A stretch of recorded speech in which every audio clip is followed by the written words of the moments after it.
Cameos.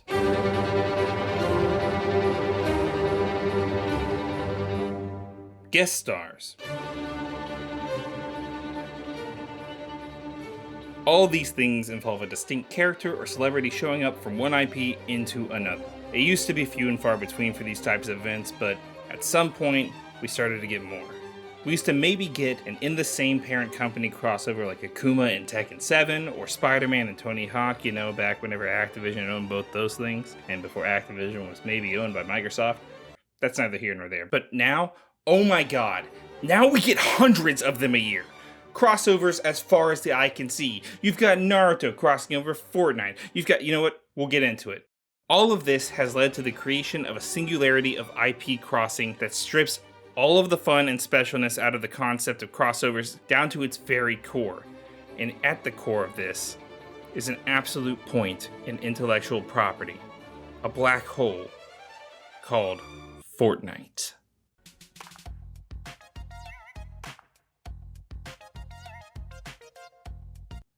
But before we can get to that, let us venture backward in time to 1999. In a little game you may know called Super Smash Bros. As more and more fighting games flooded the market, companies began to look to crossover fighters as a bankable gimmick. Marvel vs. Capcom was one of the first instances of instant success for this plan, and Nintendo took note. Masahiro Sakurai wanted to take Nintendo's IPs and let players smash them together in 4-player showdowns like kids at home with their toys. Thus, Super Smash Bros. Was born. And from these humble beginnings would come one of the most successful crossover franchises of all time. It started as just an internal event using just Nintendo properties, but then it expanded, and each subsequent release reached new heights. It had players going, oh, yo, they got Sonic in here? Holy crap, they got Solid Snake. And oh my god, Smash Brothers is Minecraft now? Anything felt possible, and in the final DLC moments of Smash Ultimate, we saw years of crossover talks come to fruition when Sora from Kingdom Hearts joined the roster. Now this was huge and in a weird way kind of meta, because Kingdom Hearts in and of itself is a crossover between Final Fantasy and Disney's own animated and live-action movie IPs. Fighting games are in a unique position though, because bringing in a character to fight allows for lovingly crafted movesets that stay true to the character. It's not jarring to think of the likes of RoboCop or Geralt would show up and get caught up in a fight with Scorpion or Mitsurugi. But Smash Bros. Had the ultimate excuse. In-game, all the fighters are just toys. It's just that easy. All of this to say is that Smash Bros. Was a crazy product of crossovers, but it's one that had rules. Characters could only come from video games. They had to make their first appearance in a video game anyways, which limited the pool to just characters that Sakurai himself and the fans would care about. It would be damn near impossible to top this level of crossover. Or at least it would be if Fortnite didn't exist. Okay, here we go. Epic Games have achieved a level of universe-shattering crossover. This game has crossed paths with John Wick, DC Comics, Marvel Comics, the MCU, Tron, Predator, Alien, Laserbeam, Lara Croft, Nathan Drake, Aloy, Master Chief, Kratos, LeBron James, Ariana Grande, Street Fighter, J Balvin, Mike Lowry, Naruto, Dune, Deadpool, Ninja, the Ghostbusters. Oh god, there's more. Okay, I can do this. Star Wars, The Walking Dead, Resident Evil, Tenet, Stranger Things, Spider-Man, Indiana Jones, the NFL, the NBA, Dragon Ball Super, RoboCop, Assassin's Creed, and Borderlands, and I'm sure I missed some, but that's just the ones I can remember off the top of my head. Oh my god, that's too many things. Worse than all this is that if we take the 3 degrees of separation approach, then everything is Fortnite. And I mean everything is Fortnite. Oh, you're laughing at me? You think I'm crazy? You don't believe me? Okay. Yeah, alright, Mr. Smartass. Take Lucky Charms. I bet you think there's no way Lucky Charms is connected to Fortnite. Right? Wrong! Fortnite crossed over with Marvel Comics, which had a crossover campaign with Lucky Charms, where superheroes replaced the marshmallows. Okay, alright, fine, you say. You looking at me still crazy? You must have more skepticism. I bet you think Gex could never ever make a crossover with Fortnite. Except that it already has, because Lara Croft of Tomb Raiding fame crossed over with Gex back in the 90s.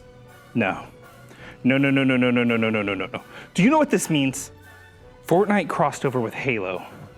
Halo, the game series, which is now a TV series on Paramount Plus. Paramount Plus is owned by Viacom CBS.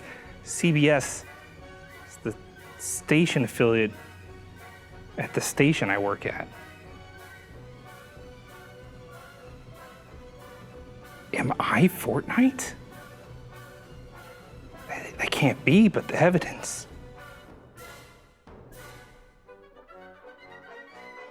I am Fortnite. No, I refuse to. I refuse to accept that. Do you see why I'm upset? Now, there is one outlier when it comes to fighting games. One that I don't take in the same regard as Smash Bros, despite being another IP mashup.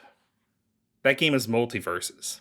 Taking known IP and slamming them together with a complete disregard to the characters, it begins to erode those properties as having their own identities. There is no love for what makes the character special, what they stand for, and certainly not an interest in preserving the reason for them to be fighting. Where Super Smash Bros. Put iconic warriors from gaming on a collision course, it did so giving them personality and still made sure to give plenty of flavor text to let people know more about the games. Multiverse is a game that feels soulless in its endeavors to pull you in and mash up Warner Bros. Owned IP, some of which are wholly confusing simply due to where they came from in time. Look, these crossovers cross every line of media consumption, which creates a confusing pool of characters whose behaviors and characterizations are broken by in-game emotes, player behavior, and even just the concept of being in that game. Spider-Man running around with an AK-47 mowing bad guys down just doesn't fit who he is. The stoic face of Kratos doing K-pop, while hilarious, does not fit who he is. It feels off. In fact, the number of crossovers and the range of IPs from kid-friendly to mature makes the game's tonal marketing very strange. You could argue that they're trying to say that the game is for everyone. But who is the game really for? There are Fortnite toys, so it's clearly a kid's market. But then Alien and Kratos, both for mature audiences, are brought into the experience. Fortnite features a ton of in-game microtransactions, which should not and cannot be marketed the same as they are to kids as they are to adults. Who is this game for? To me, this creates a singularity, where the fun and specialness of these crossovers die. Fortnite can no longer surprise me, and subsequently, it becomes impossible for any game crossovers to surprise me.